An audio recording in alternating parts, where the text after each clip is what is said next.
Hello, incidentally, to everyone watching on Plains TV who are live broadcasting today's show. A 1-month subscription costs just £10, which will enable you to watch this show again, as well as more than 100 other air shows and other features from Plains TV's archive, a lot of them from Duxford. If you stay subscribed, there will be a lot of new programmes being added this winter, including a request show. That website, once again, plainstv.com. Now, as the Vampire clears, getting into the air, one of the great favourites of any Duxford air show, the Boeing B-17G Flying Fortress, named Sally B.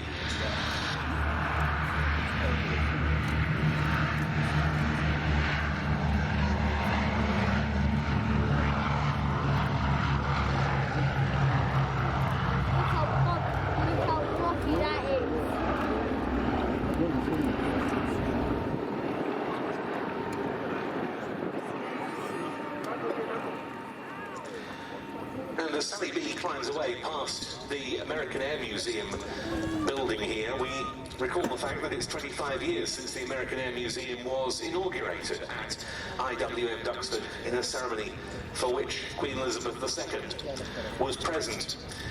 And on the walkway up towards the American Air Museum can be seen a glass sculpture, a glass wall, entitled Counting the Cost, which has on it the silhouettes of all of the American aircraft, mainly of the US Army Air Forces, but also some of the US Navy, that were lost on operations from the UK between 1942, when American forces arrived on British soil, and the end of World War II in Europe in 1945. And the scale of those losses, when you see them depicted in that way, with the silhouettes of each of the aircraft concerned, is really quite humbling.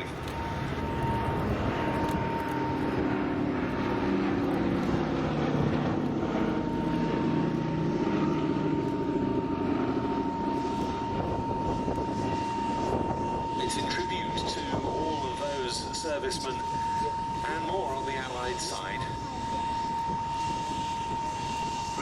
But as I was saying a few moments ago, the German Air Force quickly determined where the weak spots were. Frontal attack from beneath as well, and gradually, as the new models came along, there was much more armament.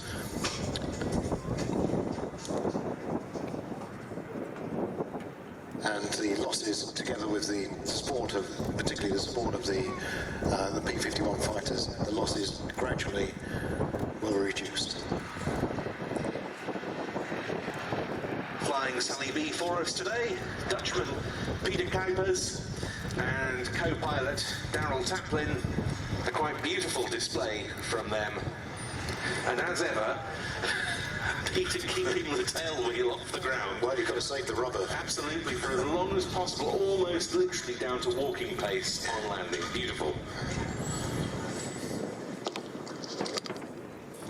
As we were saying, the team there ready and waiting to see you and sign you up as supporters club members once the B-17 has taxied back in, and they will be there for the rest of the day. Yeah, we see them take off. You love what really what you do.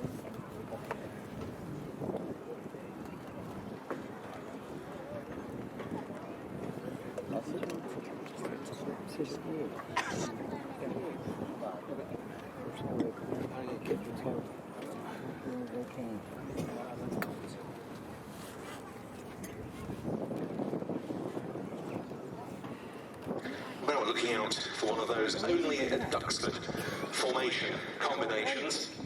3 very different aircraft designs, linked by a very successful British aero engine. The Bristol Mercury is the common connection between the four-ship of aircraft that we're going to be seeing on display next.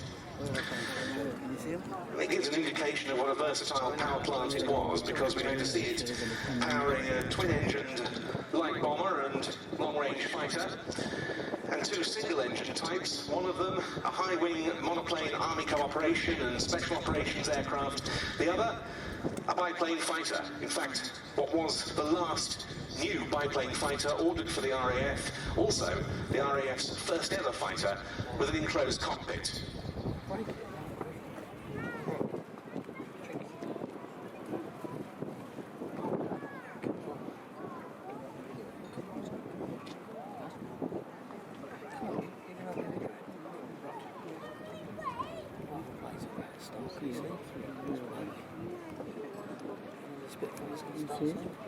Alright, now I'm at the end there. Two people in the